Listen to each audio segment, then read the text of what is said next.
À tous ceux qui assassinent par plaisir et qui coupent sans raison les arbres, bravo. Tous ceux et celles qui font pleurer la terre avec des pesticides, c'est excellent.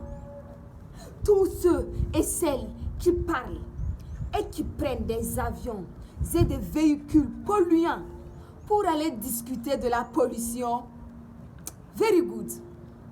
À ceux qui, au nom de l'urbanisation des peuples et déshumanisent la nature, félicitations à vous tous.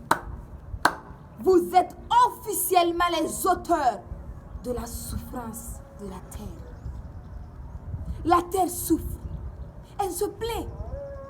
Elle se plaint en disant, la terre est une planète vivante. La terre n'appartient pas à l'homme, mais c'est l'homme qui appartient à la terre. On doit sauver l'environnement. On s'assoit avant de dormir. Chaque chose a sa place et son temps. C'est le temps pour moi de vous dire bonjour, mesdames et messieurs les jurés. C'est le temps pour moi de vous dire que l'environnement doit être sauvé dans sa globalité. Parce que couper les arbres, ce n'est pas bon. Polluer les eaux, ce n'est pas bon. Les sachets plastiques, c'est dangereux. Par contre, planter des arbres, ce n'est pas mal.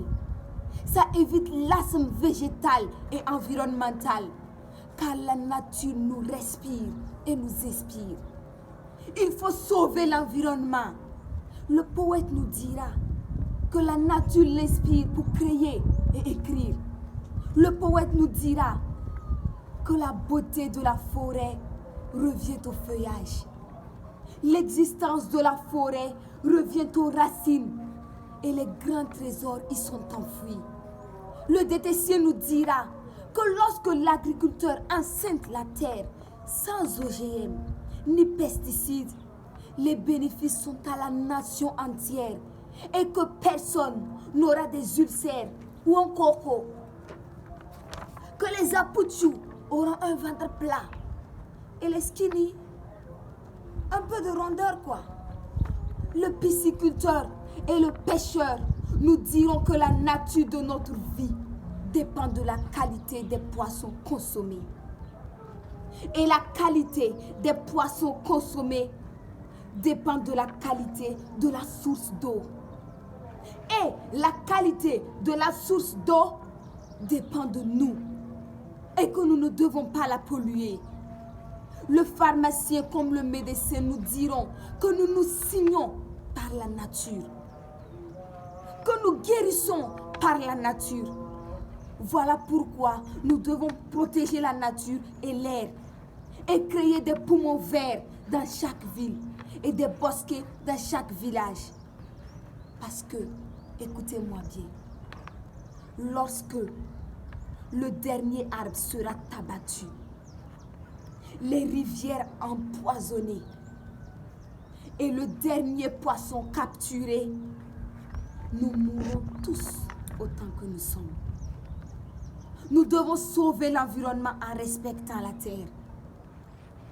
Mesdames et messieurs, je m'arrête là. Je vous laisse avec ces propos. L'environnement n'a jamais détruit l'homme. C'est l'homme qui détruit l'environnement. Faisons en sorte que notre Éden devienne comme la mouche. Rien ne se pose sur la mouche. C'est la mouche qui se pose sur quelque chose. Que l'environnement soit au-dessus de tout. Amen.